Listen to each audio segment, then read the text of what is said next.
She actually jumped in the truck with Glenn, who is a cat person, and he almost took her home. But he already has 7 cats, and he decided, I don't need another cat. That was on Monday. On Wednesday, here comes Reverend Barbara in the social hall on the Science of Mind 300 break, carrying this kitten in her arms like this. Reverend Barbara is a cat person. She didn't take her home. I am not a cat person. I am a dog person. Let the record show that I am a dog person. But I made a pact with myself. I said on Wednesday, if she's here on Thursday, I will take her to the vet and see if she has a microchip at least. So I drove up on Thursday, and there she was, and she ran toward me, and she's pushing her little paws on the pavement and purring really loud. I put her in the car, which typically is a disaster. She loved it, took her to the vet. Of course, she's not microchipped. Long story short, Jay and I have this little daughter.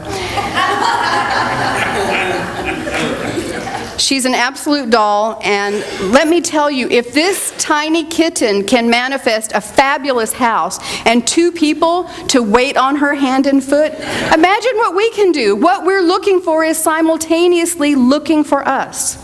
We can demonstrate it because it's already on its way to us. You know, I'm always amazed when something wonderful happens to someone and they say, oh, it's a miracle.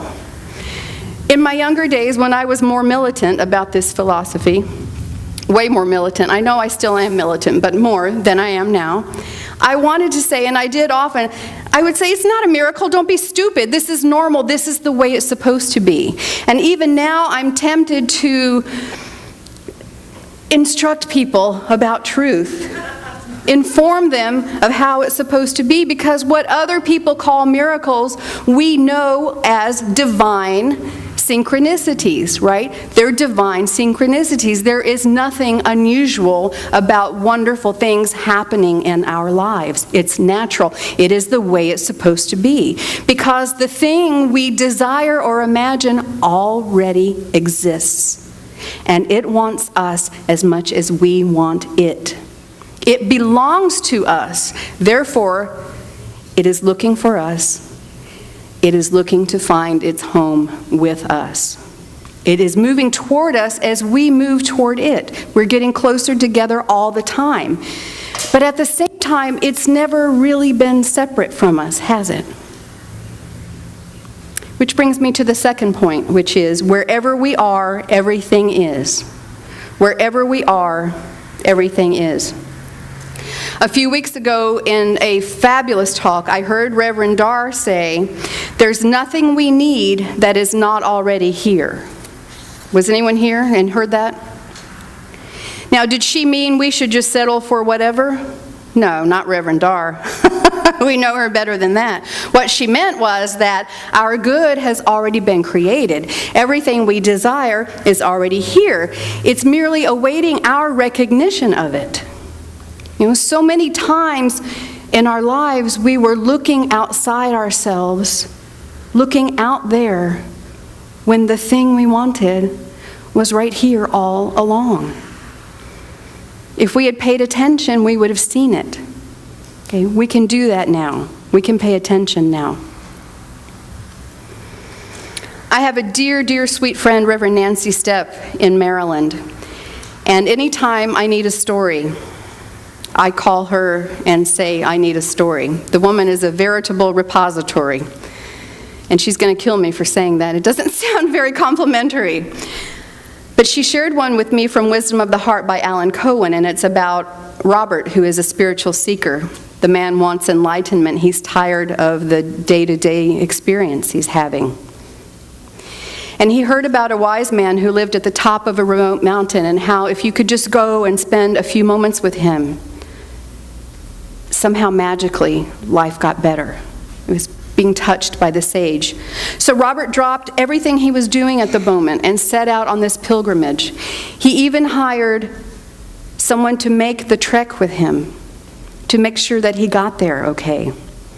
So he and the tracker took weeks to get there. They went across mountains and over valleys and rivers.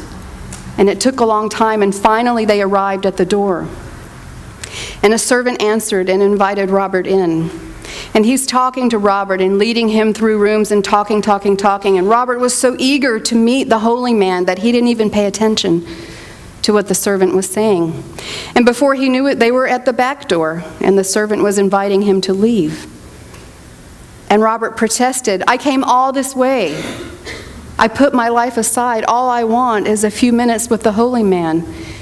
And the servant said, "You just had it." So he wasn't paying attention, so he missed the whole thing. The holy man was right in front of Robert all the time. He didn't synchronize with divine right time. He was looking beyond the current moment for something else to happen, to come to him, and he totally missed the moment. Robert wanted something which God was good and ready to deliver, but Robert ignored the servant. That was the gift right there.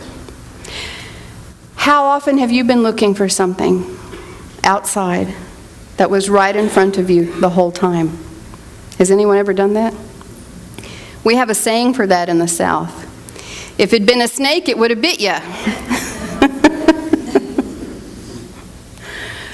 Wherever we are, everything is. Divine Spirit exists within and all around us. And so do all its blessings. They're already here. The stuff of our desires is already here. So it's time to open our minds, open our eyes, and recognize the existence as our good already manifest. I have to ask you right now, is it possible that something you've been seeking is already right in front of you, and you've simply overlooked it because you were preoccupied with the search? Think about it for a second before you answer. Is it possible something you're looking for is already right in front of you and you've overlooked it because you're focused on the search? And can you see how focusing on the search forever futurizes the thing you have in mind? The good you want. It puts it out there somewhere. Not in the here, not in the now. We need to synchronize.